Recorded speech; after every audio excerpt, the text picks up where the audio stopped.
بسم اللہ الرحمن الرحیم ایاک نعبد و ایاک نستعین۔ اے اللہ ہم تیری ہی عبادت کرتے ہیں اور تجھی سے مدد مانگتے ہیں۔ معزز مہمانان گرامی، میزبانان محفل، اساتذہ کرام اور عزیز طلباء و طالبات، السلام علیکم۔ آج میں آپ کی خدمت میں جو گزارشات پیش کروں گا علامہ اقبال کے 148ویں یوم ولادت پر، اس کا جو مضمون ہے یا جو اس کا موضوع ہے وہ علامہ اقبال کی شاعری ہے، ان کی پوئٹری، محض ان کی پوئٹری، کیونکہ ویسے وہ ان کے شخصیات کے بہت سے پہلو تھے، بطور شاعر، بطور ایک دانشور، بطور ایک سیاسی مدبر، بطور ایک فلسفی، اور بحیثیت ایک عام آدمی، ایک انسان آلسو۔ وہ باپ بھی تھے، شوہر بھی تھے، بیٹے بھی تھے، تو بہت سے ان کی، اور ان سب پہلوؤں کے حوالے سے ان کی زندگی اور ان کی حیات اور تعلیمات کے بارے میں بے تحاشا جو ہے تفصیل میں لوگوں نے تحریر کیا ہوا ہے، لیکن میں فقط ان کی شاعری کے اوپر جو ہے اپنا توجہ کا مرکز آج اس لیے رکھنا چاہتا ہوں۔ اس کی دو وجہ ہیں۔ ایک وجہ یہی ہے جس کو وہ یہ پیری اور مریدی اور یہ سجادہ نشینی کی جو باتیں ہو رہی ہیں، میں 2 رات قبل ایک محفل میں تھا، میرے کوئی قریبی دوست ہیں جن کی والدہ کا انتقال ہو گیا تھا، تو ان کے قرآن خوانی اور دعا تھی، لیکن وہ قرآن خوانی اور دعا کے ساتھ انہوں نے کہا تھا کہ قرآن خوانی اور پھر ذکر اور پھر دعا، تو اس پہ بہت سے پیر تشریف لائے ہوئے تھے، اور اس میں ایک ایک کر کے انہوں نے مائک لیا اور ان کو ایک ایک کر کے ان کا نام لے کے بلایا گیا۔ ان کے مریدین بھی سامنے بیٹھے ہوئے تھے زمین پر، اور پیچھے بہت بڑی محفل تھی، بہت مہمان آئے ہوئے تھے۔ اللہ تعالیٰ نے میرے ان دوست کو جن کی والدہ کا انتقال ہوا ہے بہت سی وسائل سے، مال و دولت سے نوازا ہوا ہے، تو بہت بڑی محفل تھی، بہت سی میزیں لگی ہوئی تھیں، وہاں پہ کرسیاں تھیں، مہمان تھے سامنے، لیکن مریدین بیٹھے ہوئے تھے، اور وہ پیر صاحبان جب آ رہے تھے تو وہ جو بھی ذکر کر رہے تھے، تو ان کے وہ مریدین، وہ جس کو ہم بچپن میں جانتے تھے، وہ پنجابی میں کہتے تھے حال کھیڑنا، وہ حال کھیل رہے تھے، سر دھن رہے تھے، اور انہوں نے، ان پیر صاحبان نے، اور بیچ میں جو سب سے سینئر تھے انہوں نے آخر میں ذکر اور دعا کرنا تھا۔ میں اس وقت تک تو نہیں ٹھہرا، لیکن جتنے 3-4 ان میں آئے اس دوران، انہوں نے بہت خوبصورت الفاظ میں کوئی تلاوت قرآن بھی کیا، کوئی نعتیہ کلام بھی پڑھا، اور واقعی وہ داد کے قابل تھے، اور ان سب نے اپنی گفتگو میں کوئی علامہ اقبال کا بھی حوالہ دیا اور کہا کہ علامہ اقبال نے یہ کہا تھا، اور وہ 3-4 صاحبان آئے اور ان ساروں نے جو کلام پڑھا وہ علامہ اقبال کا تھا ہی نہیں، علامہ اقبال کی شاعری نہیں تھی، اور انٹرنیٹ پہ اور سوشل میڈیا پر بھرمار ہے ایسی شاعری کی جو کہ علامہ اقبال نے نہیں لکھی ہوئی، لیکن وہ ان سے منسوب ہے۔ ایک مثال اس کی یہی ہے کہ کوئی ایک شعر ہے جو بہت زیادہ مجھے بھی ریسیو ہوتا ہے واٹس ایپ پر، گونگی ہو گئی آج کچھ زباں کہتے کہتے، ہچکچا گیا خود کو مسلمان کہتے کہتے۔ اب علامہ اقبال ایسی چیز کسی شاعر نے لکھا ہوگا، بڑا اچھا ہے، لیکن علامہ اقبال اس طرح کے اشعار نہیں لکھتے تھے۔ ایک اور ہے، کوئی عروج دے نہ زوال دے، مجھے صرف اتنا کمال دے، وغیرہ وغیرہ، یہ علامہ اقبال کا کلام نہیں ہے۔ اسی لیے ان کی شاعری جو ایک آرٹ ہے، میں اس پہ کچھ روشنی ڈالنا چاہتا ہوں تاکہ آپ کو اندازہ ہو، اور آپ اس کو ایک لیکچر سمجھ لیں، ورک شاپ سمجھ لیں، ٹیوٹوریل سمجھ لیں کلام اقبال کے اوپر۔ بہت سا کلام اقبال آپ نے سنا بھی، میں آپ کو مزید اردو میں ہی آپ کو بتاؤں گا، جس سے آپ کو اندازہ ہو کہ علامہ اقبال شعر کے موتی کس طرح پروتے تھے، علامہ اقبال کی ووکیبولری، انگریزی کا جو لفظ ہے، ان کو الفاظ کا ذخیرہ کس لیول کا تھا کہ جس پہ یہ جو میں نے آپ کو پڑھ کے سنایا ہے، وہاں اس سے یہ 3-4 لیول نیچے آتی ہیں یہ شاعری جو ہے۔ تو اس بارے میں آپ کو بتانا چاہتا ہوں، یہ اس کی ایک وجہ ہے، اور اس کی دوسری وجہ یہ ہے کہ میں کچھ مہینے 2 یا 3 مہینے پہلے نیو یارک، امریکہ کے شہر نیو یارک میں تھا، تو میری ملاقات وہاں ایک ہمارے جاننے والے دوست ہیں، فیملی فرینڈ ہیں، ان سے ہوئی، اور ان کے والد محترم علی گڑھ سے پڑھے ہوئے تھے، انتقال کر گئے پچھلے سال 90 92 95 سال کی عمر میں، اور ان کو بہت شوق تھا، ویسے انجینئر تھے، علی گڑھ سے پڑھے تھے، منگلا اور تربیلا ڈیم وغیرہ میں کام کرتے رہے تھے، واٹر انجینئر یا ایسا ان کا سول انجینئر تھے، ایشیائی ترقیاتی بینک میں بھی انہوں نے کام کیا، تو انہوں نے علامہ پہ اور مرزا غالب پہ اور سر سید پہ ایک انگریزی کتاب لکھی تھی، وہ میں نے ان کے بیٹے نے مجھے تحفے میں بھجوائی تھی، میں پڑھ کے گیا ہوا تھا ان سے ملاقات کے لیے۔ انہوں نے مجھے اپنے والد مرحوم کی ایک شاعری کی کتاب بھی دی۔ ان کے والد شاعر، کچھ ایک شاعری کا بھی انہوں نے اردو کا مجموعہ لکھا، اور اس میں اور بھی علامہ سے بہت انسپائرڈ تھے، لیکن ان کی ایک نظم جو کہ انہوں نے علامہ اقبال کے کلام سے انسپائر ہو کے لکھی، اور اس میں علامہ اقبال کے کلام کو بروئے کار بھی لائے، میں نے اس کو بہت عمدہ کلام سمجھا، اور میں نے سمجھا کہ علامہ اقبال کے کوئی مداح اگر علامہ سے انسپائر ہو کر، ان کے کلام سے انسپائر ہو کر انہوں نے کوئی کلام لکھا ہے، اور وہ ایسا کلام ہے جو کہ علامہ اقبال کے تخیل کے شایان شان ہے، تو وہ یہ کلام تھا جو کہ ان صاحب نے لکھا۔ ان کا نام سید علی نقوی تھا، اور وہ میں نے بتایا کہ انجینئر تھے، اور انہوں نے تربیلا کے مقام پر وہ نظم لکھی جس سے میں اپنی گفتگو کا اختتام کروں گا۔ 1 مئی 1972 کی تاریخ دیتے ہیں اس نظم کو، اور تربیلا کا مقام دیتے ہیں۔ لیکن میں آپ کو پہلے علامہ اقبال کی شاعری کے بارے میں بتانا چاہ رہا تھا، اور اس کے لیے میں نے کل رات ایک انگریزی کتاب سے رجوع کیا جو کہ میں نے کافی سال پہلے پڑھی تھی، اور بہت اچھی کتاب ہے علامہ کی حیات و تعلیمات پر، ایک لاہور سے تعلق رکھنے والے دانشور ہیں جو امریکہ میں رہتے ہیں، انہوں نے لکھی، مستنصر میر ان کا نام ہے۔ مجھے یاد تھا کہ ان کی کتاب کا ایک چیپٹر علامہ اقبال کی پوئٹری کی تھیمز کے اوپر ہے، تھیمز آف اقبالز پوئٹری، یعنی کہ علامہ کی جو شاعری کے موضوعات ہیں، تو ان موضوعات میں انہوں نے، اور میں آپ کو اس کا اردو خلاصہ، انگریزی کی کتاب کا میں اردو خلاصہ بیان کرتا ہوں کہ بے تحاشا موضوعات پر علامہ اقبال نے لکھا ہوا ہے۔ آپ بھی جانتے ہیں، میں بھی جانتا ہوں، کتاب کے مصنف نے بھی یہ کہا کہ بے تحاشا تھیمز ہیں، بہت سے موضوعات ہیں، لیکن انہوں نے 8 موضوعات کو اس میں سے چنا۔ میں انہی 8 موضوعات کو بروئے کار لانا چاہتا ہوں، کیونکہ ایک ایک موضوع پر میں آپ کو علامہ کا کلام بتاؤں گا، جس سے آپ کو اندازہ ہوگا کہ علامہ اقبال کی شاعری، آپ ان میں سے کچھ شعر جانتے ہوں گے، کچھ نہیں بھی جانتے ہوں گے، لیکن آپ کو اندازہ ہو جائے گا کہ علامہ اقبال کی شاعری کس قسم کے الفاظ پر مبنی ہے، کس طرح سے وہ اپنی شاعری کو کنسٹرکٹ کرتے ہیں، اور کس تخیل کا اس میں آپ کو جو ہے ملتا ہے اظہار، تاکہ آپ کو اندازہ ہو سکے خود بھی، جب بھی آپ کوئی سوشل میڈیا پر فیک نیوز جس طرح ہوتی ہے، کوئی فیک اشعار دیکھیں علامہ اقبال کے، تو آپ کو پتہ لگ جائے کہ جی علامہ ایسا شعر نہیں کہہ سکتے، بھلا اچھا شعر ہو وہ، لیکن علامہ کے لیول کا شعر وہ نہیں ہوگا۔ تو اس میں آپ کو اب یہ بتانا چاہتا ہوں، پہلی بات کہ پہلا موضوع جو علامہ کے کلام میں پایا جاتا ہے، یہ 8 موضوعات میں نے کہا نا، وہ بھی گنے چنے ہیں، بے تحاشا موضوعات میں سے ایک پہلا موضوع ہے نیچر، جسے آپ کہیں گے قدرتی مناظر، اور اس میں زیادہ تر کلام بانگ درا میں پایا جاتا ہے، جس میں سے آپ کو میں پہلا جو بانگ درا کی پہلی نظم ہے اور اس کا پہلا شعر ہے، وہ بھی اس کی نیچر یا قدرت منظر کی جو ہے، وہ قدرت کی منظر کشی کرتا ہے۔ کیا شعر ہے؟ اے حوالہ، وہ ہمالیاز کے بارے میں ہے، جس نے، اور ہم بھی جب بچپن میں اسکول میں پڑھتا تھا، یہ سامنے ایچ کالج ہے، تو ہم بھی پڑھتے تھے کہ یہ جو ہمالیہ کی چوٹیاں ہیں، یہ کراکورم، یہ ہندو کش، انہوں نے ہی ہمارے برے صغیر کو بچا کے رکھا۔ تو اس کے بارے میں پہلا شعر وہ لکھتے ہیں بانگ درا کا، اے ہمالہ، اے فصیلے کشور ہندوستان، چومتا ہے تیری پیشانی کو جھک کے آسمان۔ اب یہ نوعیت ہے علامہ کے کلام کی۔ پھر ایک اور نظم ہے جس میں منظر کشی، قدرتی منظر کشی وہ کرتے ہیں، اور وہ ایک نظم ہے، اس کا نام ہے آرزو، کہ دنیا کی محفلوں سے اکتا گیا ہوں یا رب، کیا لطف انجمن کا جب دل ہی بجھ گیا ہو، اور شورش سے بھاگتا ہوں دل ڈھونڈتا ہے میرا ایسا سکوت جس پر تقریر بھی فدا ہو۔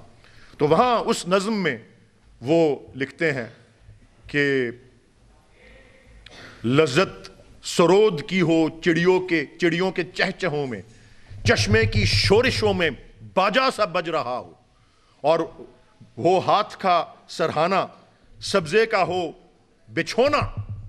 اب یہ قدرت کی منظر کشی میں ایسے الفاظ علامہ اقبال استعمال کرتے ہیں، ہو ہاتھ کا سرہانہ سبزے کا ہو بچھونا، شرمائے جس سے جلوت خلوت میں وہ ادا ہو۔ تو یہ ان کا پہلا موضوع ہے نیچر۔ اچھا جی، دوسرا موضوع جس پہ علامہ جو ہے جو پایا جاتا ہے ان کے کلام میں، وہ ہے انسانی کیفیت، جس کو کہتے ہیں دا ہیومن کنڈیشن، اور انسانی کیفیت کے بارے میں کہ انسان حالانکہ خاک سے بنا ہوا ہے، لیکن علامہ یہ محسوس کرتے ہیں کہ گویا حالانکہ وہ خاک سے بنا ہوا ہے لیکن وہ ستاروں تک پہنچتا ہے اور ستاروں تک پہنچنے کی صلاحیت رکھتا ہے. اور اسی حوالے سے ہیومن کنڈیشن، انسان کی کیفیت کے حوالے سے وہ جو 2 نظمیں یکے بعد دیگرے آتی ہیں بانگ درا میں ہی، اس کے اشعار آپ ذرا سنیں اور سمجھیں کہ علامہ اقبال کیسے الفاظ استعمال کرتے ہیں. ایک یہ ہے کہ ایک نظم ہے جس کا عنوان ہے فرشتے آدم کو جنت سے رخصت کرتے ہیں. یہ ہیومن کنڈیشن اور انسان کے بارے میں بات جو ہے اس میں پائی جاتی ہے. فرشتے جب آدم کو جنت سے رخصت کرتے ہیں تو شعر ہے عطا ہوئی ہے تجھے روز و شب کی بے تابی، خبر نہیں کہ تو خاکی ہے یا کہ سیمابی. عطا ہوئی ہے تجھے روز و شب کی بے تابی، خبر نہیں کہ تو خاکی ہے یا کہ سیمابی. اور سنا ہے خاک سے تیری نمود ہے لیکن تیری سرشت میں ہے کوکبی و مہتابی. یہ انسان کی کیفیت کے بارے میں علامہ اقبال بات کرتے ہیں. تیسرا موضوع جو ان کے کلام میں پایا جاتا ہے وہ ہے خودی کا. اب خودی پہ تو بہت سی ان کا بے پناہ کلام ہے، اردو کا بھی فارسی کا بھی، لیکن جو میں سمجھتا ہوں سر فہرست ہے ایک شعر تو ہے، وہ یہ ہے کہ تیری زندگی اسی سے، تیری آبرو اسی سے، جو رہی خودی تو شاہی، نہ رہی تو روح سے آہی. اور اس کے علاوہ وہ ساکی نامہ میں لکھتے ہیں یہ موج نفس کیا ہے تلوار ہے، خودی کیا ہے تلوار کی دھار ہے، خودی کیا ہے راز درون حیات، خودی کیا ہے بیداری کائنات، اندھیرے اجالے میں ہے تابناک، منو تو میں پیدا منو تو سے پاک، ازل اس کے پیچھے ابد سامنے، نہ حد اس کے پیچھے نہ حد سامنے. یہ وہ لکھتے ہیں خودی کے بارے میں. بہت سے اور اشعار کے ساتھ شامل یہ بھی اشعار ہیں جو کہ میں سمجھتا ہوں سر فہرست ہیں. چوتھا جو ان کا موضوع ان کے کلام میں آتا ہے، جو تھیم ہے، وہ ہے زندگی بطور ایک جستجو. اور زندگی بطور ایک جستجو میں وہ ہمیشہ خوب سے خوب تر کی تلاش کی بات کرتے ہیں. انگریزی میں آپ اسے کہیں گے لائف ایز اے کویسٹ. اور اس میں وہ خاص طور پہ جہاں پہ ذکر کرتے ہیں وہ یہ کہتے ہیں زندگی کیا، وہ تو اگلے جہان تک کی بات بھی کہہ دیتے ہیں. سب سے پہلے کہ وہ کہتے ہیں مجھے سزا کے لیے بھی قبول نہیں وہ آگ جس کا شعلہ نہ ہو تند و سرکش و بے باک. اور اس کے علاوہ وہ قیامت کے دن کے بارے میں بھی یہی کہتے ہیں کہ جی وہ جو میری بے چینی ہے، میری جو بے قراری ہے، یہ میں اپنا گریبان جو ہے پھاڑ دوں گا یا میں اللہ تعالیٰ کا دامن جو ہے وہ پھاڑ دوں گا. وہ کہتے ہیں فارغ تو نہ بیٹھے گا محشر میں جنوں میرا، یا اپنا گریباں چاک یا دامن یزداں چاک. یہ وہ فرماتے ہیں. میں بار بار آپ کو یہ موضوعات اور اس کلام کے ذریعے اس لیے لے کے جا رہا ہوں تاکہ اگین میں آپ کو کہہ رہا ہوں آپ پہچان سکیں کہ وہ ووکیبلری کیا ہے، وہ الفاظی کیا ہے، وہ شاعری کی کنسٹرکشن کیا ہے، وہ طریقہ کیا ہے جو کہ منفرد ہے علامہ اقبال کا، جو اردو زبان کے کسی اور شاعر کا نہیں ہے. اور آپ پہچان سکیں کہ کون سا شعر علامہ کا ہے اور کون سا شعر جو ہے وہ فیک ہے. اور پھر پانچواں موضوع کون سا ہے؟ وہ ہے انگریزی میں کہیں گے انٹلیکٹ اینڈ لو. اور اس کو آپ اردو میں کیا کہیں گے؟ ایک طرف عقل یا خرد اور دوسری طرف عشق. اور اس شعر سے بہتر کون سا شعر اس بات کی عکاسی کرتا ہے جس میں دونوں باتیں آتی ہیں؟ بے خطر کود پڑا آتش نمرود میں، کیا؟ بے خطر کود پڑا آتش نمرود میں، عشق عقل ہے محو تماشائے لبے بام ابھی. تو یہ دیکھ لیں عشق اور عقل. اور عشق کے بارے میں اور بھی بہت کچھ کہتے ہیں علامہ اقبال. صدق خلیل بھی ہے عشق، صبر حسین بھی ہے عشق. یہ ان کی نظم ذوق و شوق میں سے ہے جو کہ اکثر اشعار فلسطین میں لکھے گئے. صدق خلیل بھی ہے عشق، صبر حسین بھی ہے عشق، مارکہ وجود میں بدر و حنین بھی ہے عشق. اور پھر اپنی عظیم نظم جو کہ ماہرین کہتے ہیں کہ 20ویں صدی کی عظیم ترین نظموں میں شمار ہوتی ہے، مسجد کرتبہ، اس میں کیا فرماتے ہیں؟ عشق، عشق دم جبرائیل، عشق دل مصطفیٰ، عشق خدا کا رسول، عشق خدا کا کلام، عشق فقیر حرم، عشق امیر حنود، عشق ہے ابن السبیل اس کے ہزاروں مقام، عشق کے مزراب سے ہے نغمہ تار حیات، عشق سے نور حیات، عشق سے نار حیات۔ اور پھر وہ عقل کی بات ایک اور نظم میں بھی کرتے ہیں کہ تو رہ نورد شوق ہے منزل نہ کر قبول، لیلا بھی ہم نشیں ہو تو محمل نہ کر قبول، اور اے جوئے آب بڑھ کے او دریائے تند و تیز، ساحل تجھے عطا ہو ساحل نہ کر قبول، اور صبح ازل یہ مجھ سے کہا جبرائیل نے، جو عقل کا غلام ہو وہ دل نہ کر قبول۔ اب آپ دیکھ لیں ایک ایک لفظ علامہ اقبال کس نوعیت کا اور کس لیول کا استعمال کرتے ہیں اور کن کن موضوعات سے ان کی شاعری گزر کے آتی ہے۔ اور ایک اور بھی شعر سن لیں، بڑا اہم شعر ہے، زیادہ میں بھی 1-2 سال پہلے ہی اس سے آشنا ہوا، لیکن یہ بھی دیکھیں کہ کس طرح سے انسان اور اس کے عشق اور اس کی زندگی اور اس کی جستجو کے بارے میں ہے۔ کیا کہتے ہیں کہ شرع محبت میں ہے عشرت منزل حرام، شرع محبت میں ہے عشرت منزل حرام، شورش طوفان حلال لذت ساحل حرام۔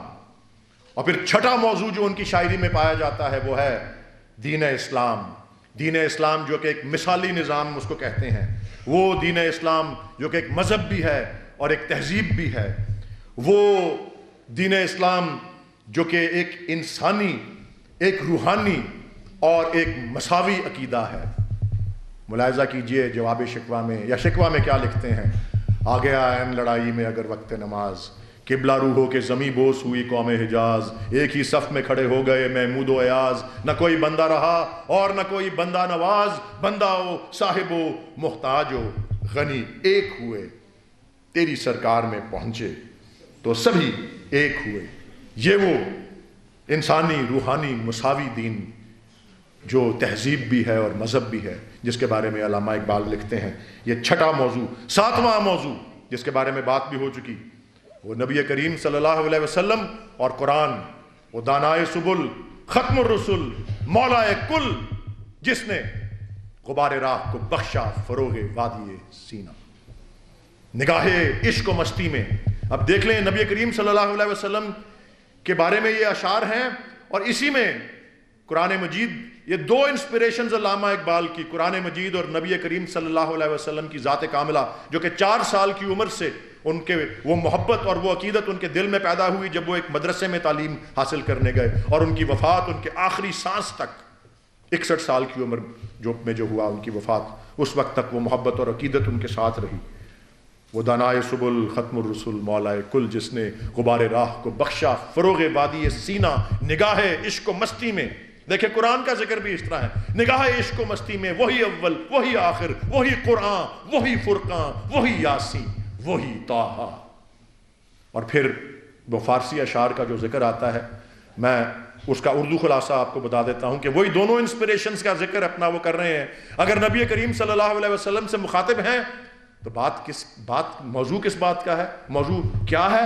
قرآن مجید۔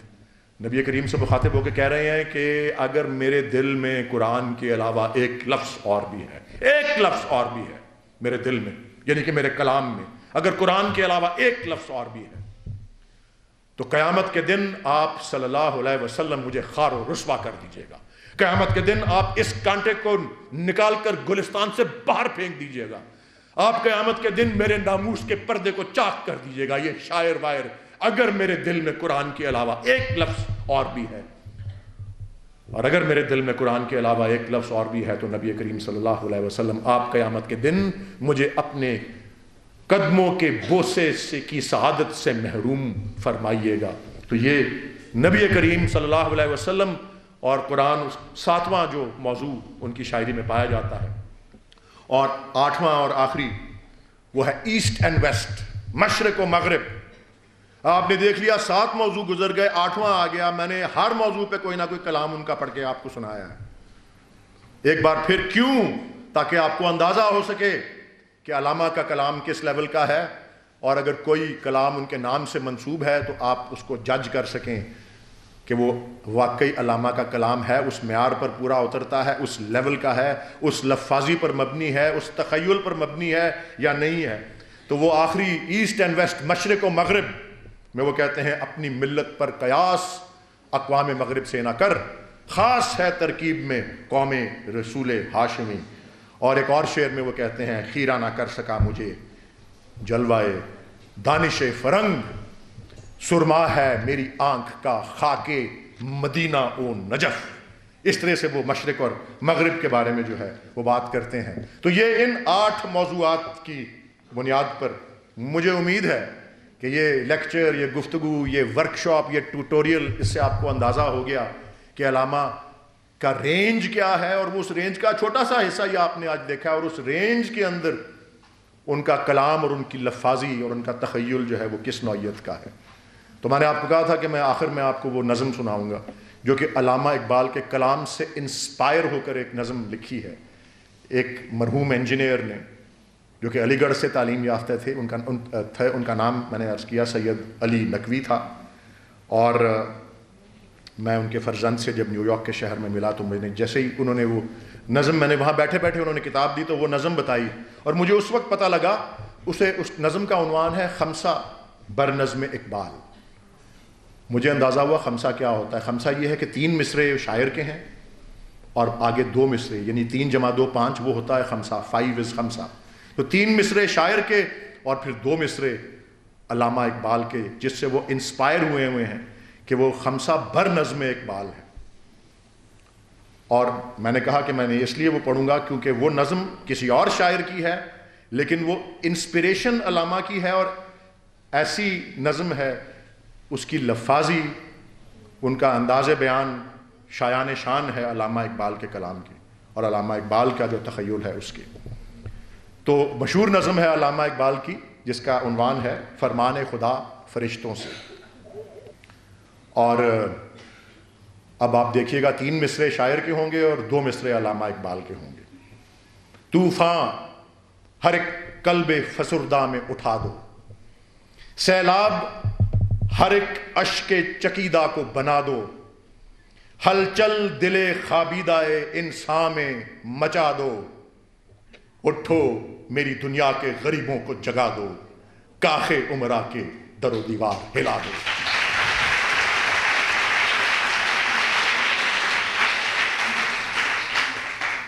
ہر داغ مٹا دو رخ ہستی کی جبیں سے، غارت کرو اب تخم ستم بطن زمیں سے، آگاہ غریبوں کو کرو فتح مبیں سے، گرماؤ غلاموں کا لہو سوزے یقیں سے، کنجش کے فرومایا کو شاہی سے لڑا دو. آزادی محصور کا آتا ہے زمانہ، مختاری مجبور کا آتا ہے زمانہ، محنت کشو مزدور کا آتا ہے زمانہ، سلطانی جمہور کا آتا ہے زمانہ، جو نقش کہن تم کو نظر آئے مٹا دو. ابھی شامی صاحب یہ کہہ کے گئے ہیں نا یہاں پہ کہ ایک وہ وقت تھا جب ایک شاعر علامہ اقبال، جو پیرزادہ صاحب نے بھی تقریر کی، ایک سیاسی رہنما کو خط لکھ رہا ہے اور کہہ رہا ہے اصل لیڈر ہیں تو آپ ہیں. اور وہ کہتے ہیں، شامی صاحب بھی کہہ کے گئے ہیں کہ اب تو یہ حال ہے کہ لیڈر اپنے آپ کو خود لیڈر بنا رہے ہیں اور خود لیڈر کہہ رہے ہیں، لیکن سلطانی جمہور کا مطلب کیا ہوتا ہے؟ ہمارے یہاں تو چراغ تلے اندھیرا سمجھ لیں. سلطانی جمہور وہ ہوتی ہے، لیڈر وہ ہوتا ہے جس کو عوام لیڈر مانتے ہیں.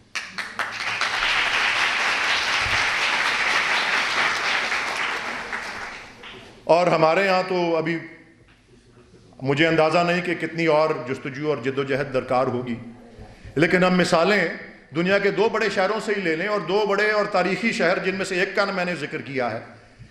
پہلے کا نام سنیں کیونکہ ترتیب میں وہ پہلا ہے. آج سے کتنے سال ہو گئے پہلے کہ لندن کے تاریخی شہر میں ایک بس ڈرائیور کا بیٹا صادق خان ایک ارب پتی کو شکست دے کے لندن کا میئر بنتا ہے. باپ بس ڈرائیور اور ماں غالباً سیمسٹریس ہے، جس کو درزن کہتے ہیں، علامہ اقبال کے والد کی طرح جو برقعوں کی ٹوپیاں بناتے ہیں. اور پھر اس کے بعد وہ جو اس نیو یارک کے شہر کا میں ذکر کر رہا ہوں جہاں مجھے یہ نظم پڑھنے کو ملی پہلی دفعہ، تو ابھی گزشتہ ہفتے ہی زہران ممدانی نامی ایک مسلمان نیو یارک کے شہر کا میئر بنا. دنیا کے طاقتور ترین شخص ڈونلڈ ٹرمپ، دنیا کے دولت مند ترین شخص ایلون مسک، ان کی بھرپور مخالفت کے باوجود غالب کیا آیا؟ غالب آیا عوام کا ووٹ اور عوام کی رائے. آزادی محصور کا آتا ہے زمانہ، مختاری مجبور کا آتا ہے زمانہ، محنت کش و مزدور کا آتا ہے زمانہ، سلطانی جمہور کا آتا ہے زمانہ. جو نقش کہن تم کو نظر آئے مٹا دو.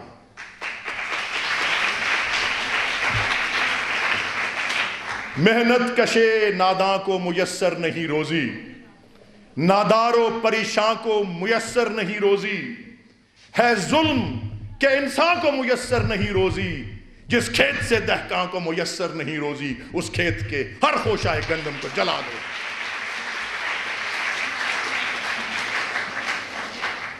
مظلوم دعا گو ہے کہ نالوں کو اثر دے، کہتا ہے کہ خالق میری آہوں کو شرر دے. شاعر کی دعا ہے کہ نئے قلب و نظر دے. کیوں خالق و مخلوق میں حائل رہے پردے، پیران کلیسا کو کلیسا سے اٹھا دو.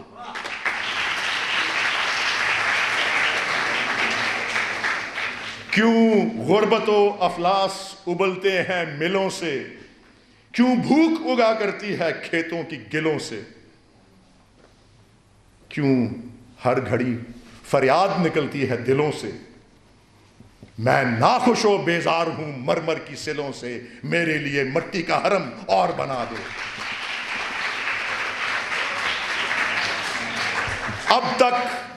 اب تک کفے ظالم میں تمدن کی انا ہے، تانیو ہوئی ہر ایک ستمگر نے کما ہے. سرمائے کے ہاتھوں ہی میں تقدیر جہاں ہے، تہذیب نوی کارگہ شیشہ گراں ہے. آداب جنو شاعر مشرق کو سکھا دو.